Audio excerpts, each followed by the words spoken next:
گرامی قدر احباب، محرم کا مہینہ ہے اور آج 10 محرم الحرام ہے، اور اس دن حضرت حسین رضی اللہ تعالیٰ عنہ کی شہادت ہوئی ہے۔ یقیناً حضرت حسین رضی اللہ تعالی عنہ کی شہادت یہ امت کے لیے ایک عظیم سانحہ ہے۔ حضور نبی کریم صلی اللہ علیہ وسلم کے آل کے ساتھ ایک بہت بڑا ظلم ہوا ہے۔ حضور نبی کریم صلی اللہ علیہ وسلم کی شہید نواسے حضرت حسین رضی اللہ تعالیٰ عنہ اور ان کی اولاد کے ساتھ، ان کی بیویوں کے ساتھ، بچوں کے ساتھ اور ان کی اقرباء کے ساتھ بہت بڑا ظلم ہوا ہے اس دن میں۔ لیکن چونکہ یہ اختلافی مسائل ہے، ان باتوں کو زیادہ میں چڑھنا بھی نہیں چاہتا ہوں۔ شہادت ایک عظیم مقام ہے، ایک بہت بڑا مقام ہے۔ شہادت سے بڑھ کر کوئی مقام ہے ہی نہیں۔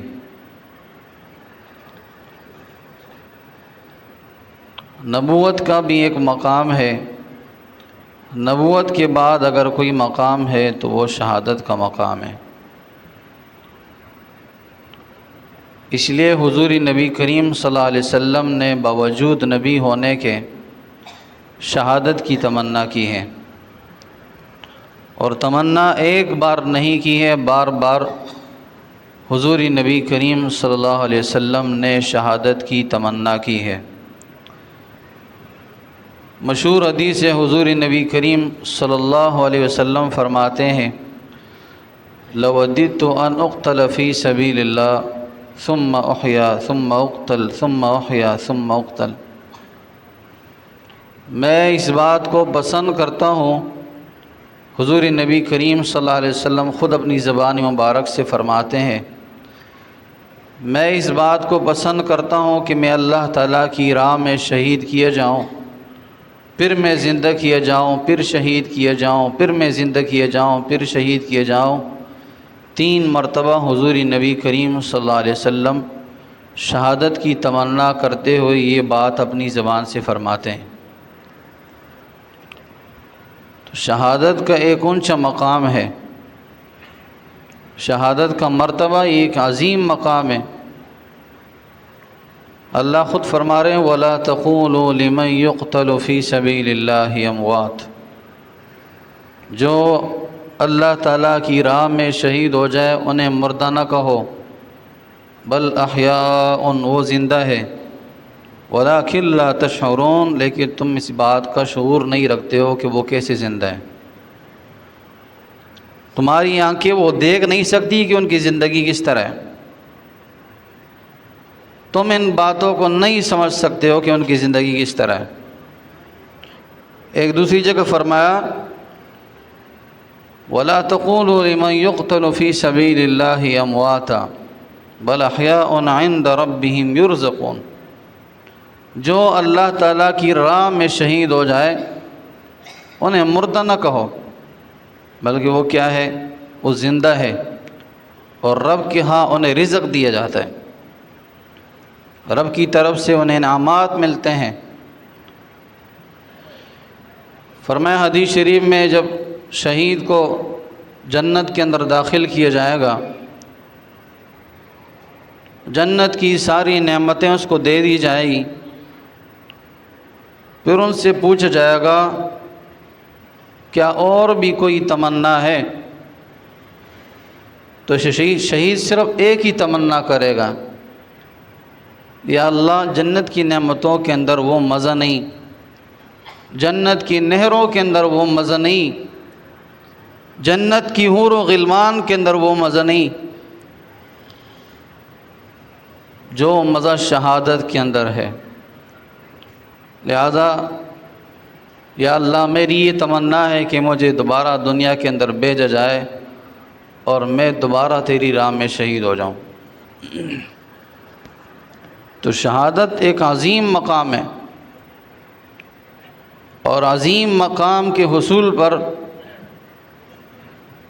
شکر ادا کیا جاتا ہے، شکر کا اظہار کیا جاتا ہے، بجائے جزا فضا کرنے کے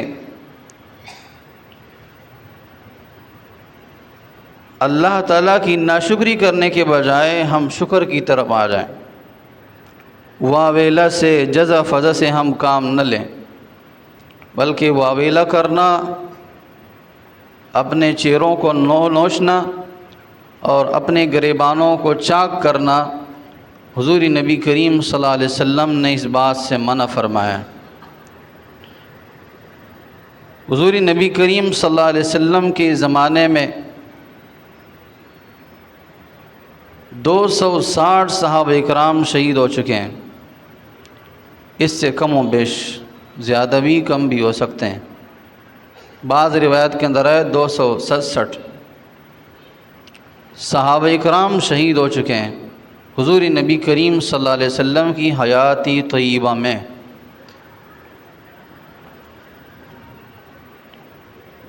غزوہ بدر کے اندر 14 صحابہ کرام شہید ہو چکے ہیں، غزوہ احد کے اندر 70 صحابہ کرام شہید ہو چکے ہیں۔ مختلف غزوات کے اندر تمام غزوات کو ملا کے حضور نبی کریم صلی اللہ علیہ وسلم کی جو صحابہ شہید ہو چکے ہیں 260 یا 267 ہیں، اور خلفائے راشدین کے زمانے میں جو صحابہ شہید ہو چکے ہیں ان کی تعداد 27,000 ہے۔ لیکن تاریخ کی کتاب میں، تاریخ کے اوراق میں آپ کو کہیں یہ بات نہیں ملے گی کہ حضور نبی کریم صلی اللہ علیہ وسلم نے کسی صحابی کو یہ حکم دیا ہو کہ اپنے گریبان کو چاکیں، اپنے چہروں کو ماریں، اپنے آپ کو ماریں۔ اگر یہ کام جائز ہوتا تو حضور نبی کریم صلی اللہ علیہ وسلم سب سے پہلے حضرت حمزہ رضی اللہ تعالیٰ عنہ کی شہادت پر ماتم کرتے، لیکن حضور نبی کریم صلی اللہ علیہ وسلم نے اس طرح نہیں کیا۔ اسلام اس بات کی اجازت نہیں دیتا۔ حضرت حسین رضی اللہ تعالیٰ عنہ کربلا کے میدان میں آخری وقتیں تھکے ہوئے، ہارے ہوئے، یوں بیٹھے ہیں جیسے ہم نماز کی حالت میں بیٹھتے ہیں، نماز کا انتظار کرتے ہیں، نیند کا غلبہ آ جاتا ہے، حضور نبی کریم صلی اللہ علیہ وسلم کی دیدار ہوتی ہے۔ آپ صلی اللہ علیہ وسلم کہتے ہیں، اے حسین، آج شام کو آپ نے میرے پاس آنا ہے۔ جیسے ہی خواب سے بیدار ہوتے ہیں، اپنی بہن سے کہتے ہیں کہ میرے جانے کا وقت آ چکا ہے، تو بہن رونے لگ جاتی ہیں۔ تو انہیں کیا وصیت کرتے ہیں؟ وصیت یہ ہوتی ہے کہ میرے جانے کے بعد اپنے آپ کو مارنا نہیں ہے، اپنے گریبان کو چاک نہیں کرنا ہے، اپنے بالوں کو نوچنا نہیں ہے، اپنے چہروں کو نوچنا نہیں ہے۔ تو اسلام اس بات کی تعلیمات نہیں دیتا ہے، اسلام اس بات کی تعلیم نہیں دیتا ہے کہ ہم اپنے گریبانوں کو چاک کریں، چیریں پاڑیں، چہروں کو نوچیں، بالوں کو جسم سے نکالیں، سر کے بالوں کو نوچیں۔ اسلام اس بات کی قطعی اجازت نہیں دیتا۔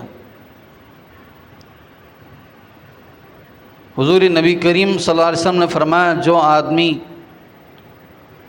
اپنے گریبانوں کو چاکے، چاہے مرد ہو چاہے عورت ہو، گریبانوں کو پاڑیں یا اپنے چہروں کو نوچیں یا اپنے سر کے بالوں کو نوچیں، فرمایا فلیس منا، وہ ہم میں سے نہیں ہے۔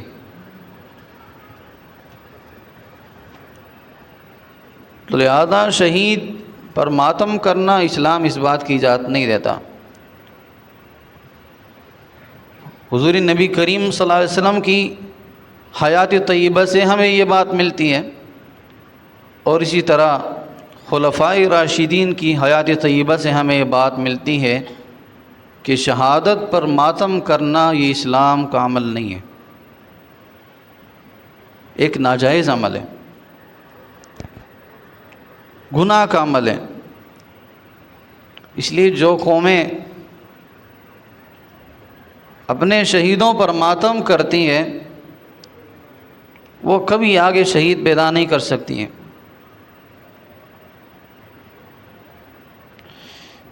تو اسلام اس بات کی قطعی اجازت نہیں دیتا ہے۔ محرم الحرام کا دن ہے، 10 محرم الحرام ہے، اور عاشورہ کا دن ہے۔ اللہ تعالیٰ حضرت حسین رضی اللہ تعالیٰ عنہ کی قربانیوں کے صدقے اللہ تعالیٰ ہماری آخرت بنائے، اللہ تعالیٰ ان مبارک ہستیوں کی قربانیوں کے صدقے ہماری دنیا اور آخرت بنائے۔ اگر حضرت حسین رضی اللہ تعالیٰ عنہ ہمیں یہ سبق نہ دیتے کہ باطل کے خلاف ڈٹ کر کھڑا ہونا ہے، تو آج کوئی باطل کے خلاف کھڑا نہ ہوتا۔ سب باطل کے سب میں نظر آتے، سب باطل کے ساتھ ہاتھ ملاتے۔ حضرت حسین رضی اللہ تعالیٰ عنہ نے ہمیں اپنے عمل سے بتایا کہ باطل کا کبھی ساتھ نہیں دینا ہے، باطل جو بھی ہو باطل کا ساتھ نہیں دینا ہے۔ تو لہذا 10 محرم الحرام ہے، ہم اپنی دنیا کی بھی فکر کر لیں اور اپنی آخرت کی بھی فکر کریں۔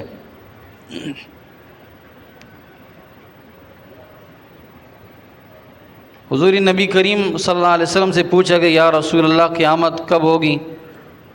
تو حضور نبی کریم صلی اللہ علیہ وسلم نے فرمایا اس کا علم اللہ کے پاس ہے، لیکن کچھ نشانیاں ایسی ہیں کہ جو اللہ تعالیٰ نے مجھے بتائی ہے۔ نشانیاں کیا ہے؟ فرمایا 10 محرم الحرام کا دن ہوگا اور جمعہ کا دن ہوگا، اس دن قیامت قائم ہوگی۔ تو آج جمعہ کا دن بھی ہے اور 10 محرم الحرام بھی ہے، ہم اپنے آخرت کی فکر کر لیں،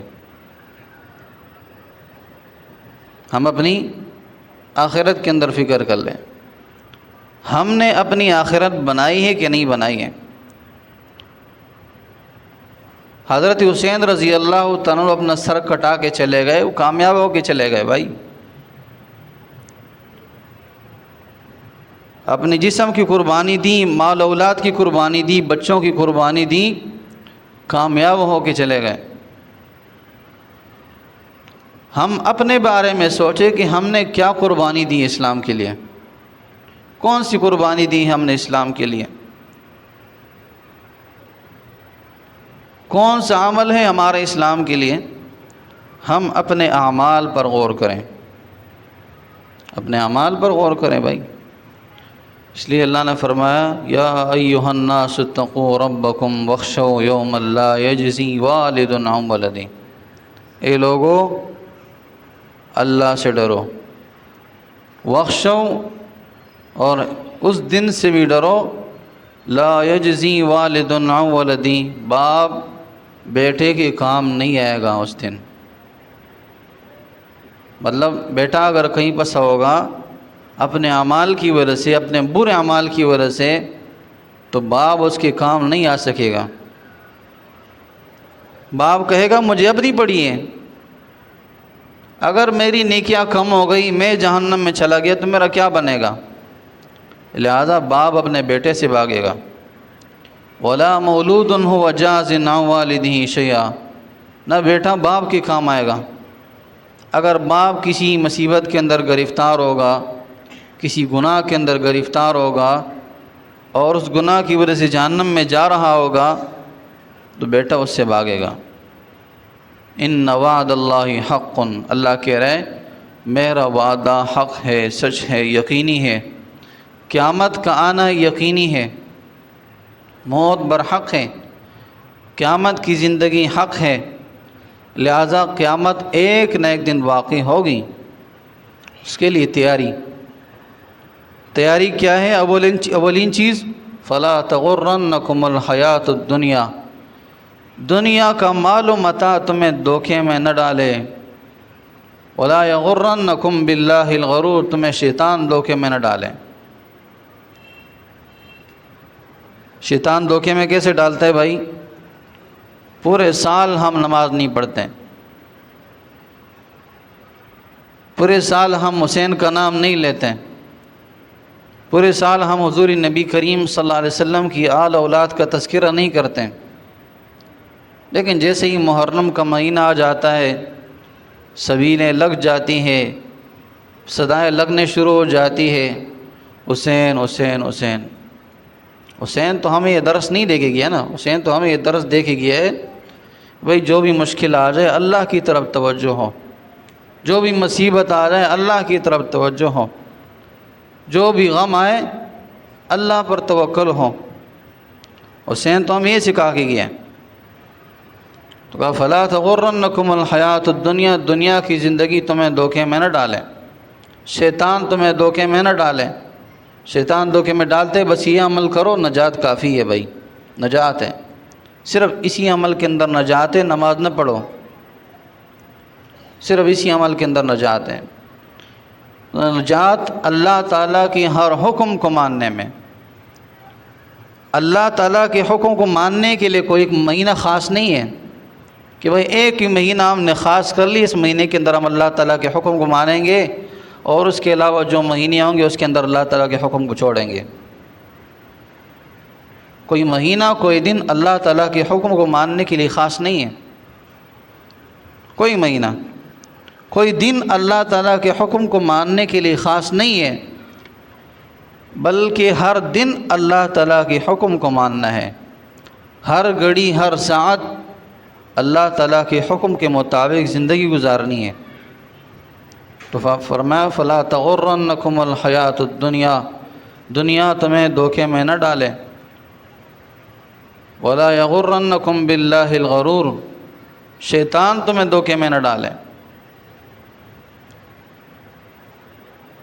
ان اللہ عندہ علم الساعہ، اللہ کے پاس قیامت کا علم ہے، تمہارے پاس نہیں ہے، لہذا جو تمہارے پاس نہیں ہے تو اس کے لیے تیاری پکڑو۔ جو آدمی مر گیا اس کی قیامت قائم ہو گئی نا، قیامت کے آثار شروع ہو گئے، سوال و جواب شروع ہو گئے۔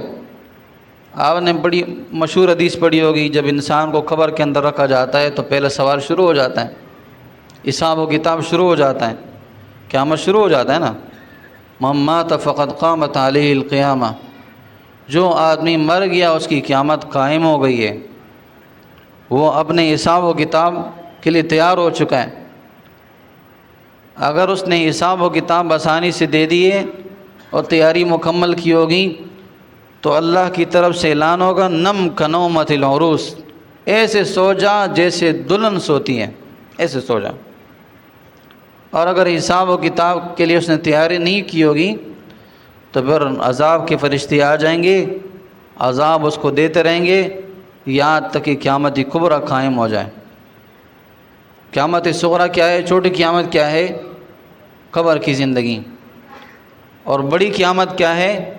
قبر سے اٹھنے کے بعد جو زندگی، وہ بڑی قیامت ہے۔ فرمایا ان اللہ عندہ علم الساعہ، اللہ کے پاس قیامت کا علم ہے، تمہارے پاس نہیں ہے تو اس کے لیے تیاری پکڑو۔ ہمارے ہاں کوئی مہمان آتا ہے، اس کا دن معلوم نہ ہو تو ایک مہینہ پہلے اپنے آپ کو تیار کر لیتے ہیں، بھائی کوئی پتہ نہیں کون سی دن آ جائے، تیاری پہلے سے پکڑ لیتے ہیں۔ کوئی بتا دے بھائی سفر پر جانا ہے، سیر و تفریح کے لیے جانا ہے، دن خاص نہیں ہے، کوئی دن خاص نہیں ہے، اس سے پہلے تیاری پکڑ لیتے ہیں، نئے کپڑے بنا لیتے ہیں، پیسے اپنے پاس جمع کرا لیتے ہیں، جو بھی سامان ہوتے اپنے تیار کر کے رکھ لیتے ہیں، بیگ وغیرہ تیار کر کے رکھ لیتے ہیں، بھائی جانا ہے۔ لیکن آخرت کا کوئی علم نہیں ہے، اس کے لیے کوئی تیاری نہیں ہے، تو آخرت کی تیاری ہماری ہو۔ حدیث شریف میں حضور نبی کریم صلی اللہ علیہ وسلم نے فرمایا الکیس من دان نفسہ وعمل لما بعد الموت، عقل مند آدمی وہ ہے جو اپنی دنیا کی زندگی کو غنیمت جان لے، اللہ نے آپ کو زندگی دی ہے، آپ کے پاس سانس ہے تو آپ کے پاس چانس ہے، اس کو غنیمت جان لیں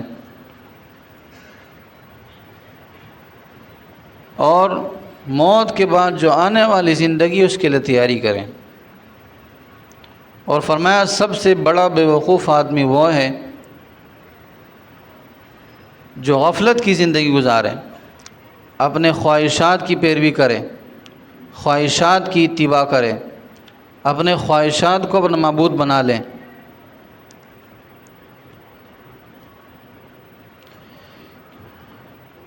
دل نے جو کہا بس اس بات کو مان لیا، اس کے مطابق چلے، اللہ نے جو کہا اس کو چھوڑ دیا، خواہشات کی پیروی۔ فرمایا یہ سب سے بڑا بیوقوف انسان ہے، بیوقوف آدمی ہے۔ اگر آپ نے عقل مند اور بیوقوف کو تولنا ہے، معلوم کرنا ہے، تو حضور نبی کریم صلی اللہ علیہ وسلم نے ایک ترازو قائم فرمایا ہے، ایک میزان قائم فرمایا ہے۔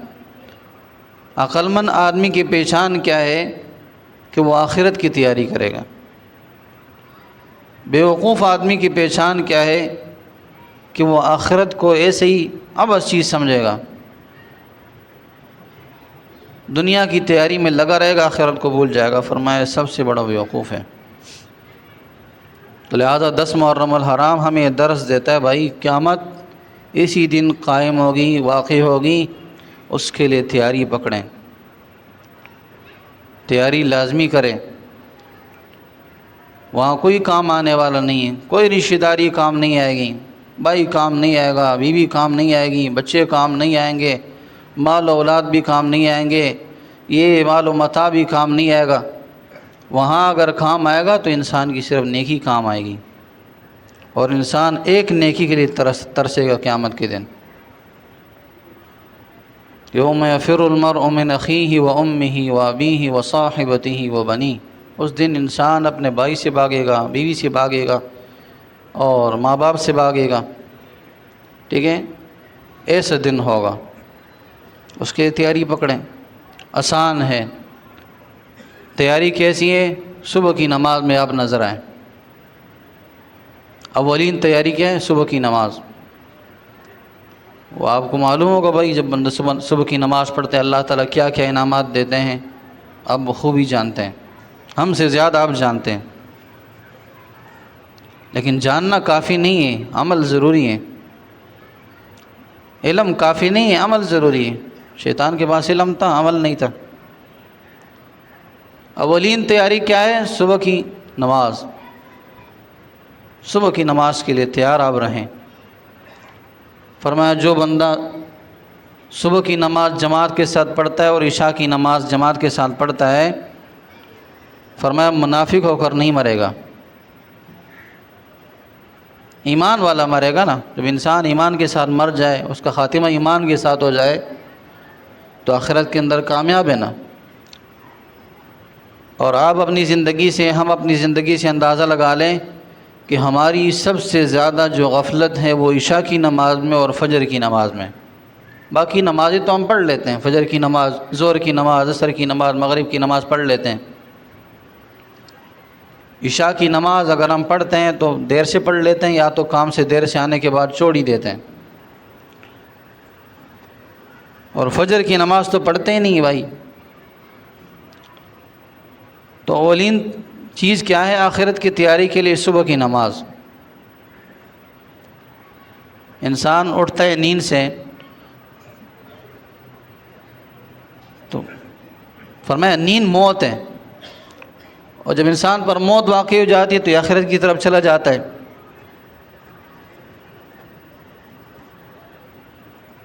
تو جیسے ہی وہ دوبارہ جاگ جاتا ہے تو یہ ایک شکرانے کے طور پر انسان نماز پڑھتا ہے کہ یا اللہ موت کے بعد زندگی دی، ورنہ اگر حقیقی موت واقع ہو جاتی تو میں آخرت کی طرف چلا جاتا اور آخرت کی تیاری ایسے ہی رہ جاتی۔ فرمایا صبح کی نماز ڈائریکٹ پڑھ لیتا ہے۔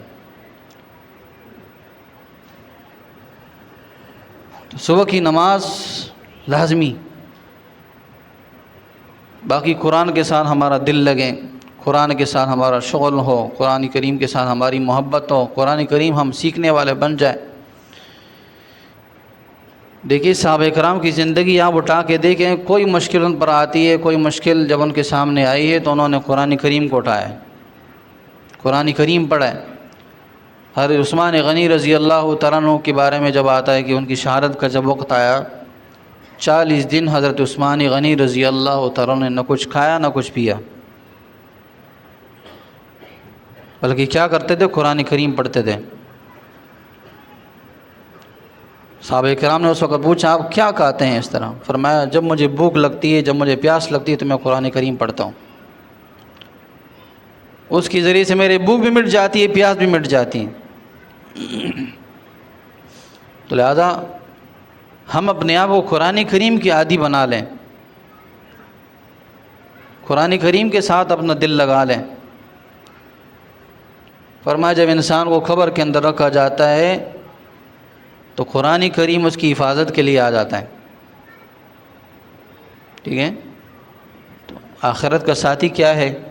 نمازیں ہیں، قرآن ہے، ذکر و اذکار ہے، دین کے ساتھ وابستگی ہے، دین کے ساتھ اپنا دل لگا لیں، دینداروں کے ساتھ بیٹھیں، تو اس سے آپ کی آخرت بھی بنے گی، دنیا بھی بنے گی۔ یا ایھا الذین آمنوا اتقوا اللہ وکونوا مع الصادقین، اللہ فرما رہے ہیں اے لوگو اللہ سے ڈرو اور نیک لوگوں کے ساتھ اپنے آپ کو شامل کر لو، نیک لوگوں کی صحبت میں بیٹھو، اس سے آپ دیندار بنیں گے، اس سے آپ دیانتدار بنیں گے، اس سے آپ امانتدار بنیں گے، آپ کی آخرت کی تیاری ہوگی، ٹھیک ہے؟ تو نیک لوگوں کی صحبت اختیار کرے، دین کے ساتھ وابستگی ہو، نمازوں کی پابندی ہو، محرم کی در سے، محرم یہی چاہتا ہے۔ اللہ سے دعا ہے اللہ تعالیٰ میں ان تمام باتوں کو سمجھنے کی توفیق عطا فرمائے۔ وآخر دعوانا الحمد للہ رب العالمین۔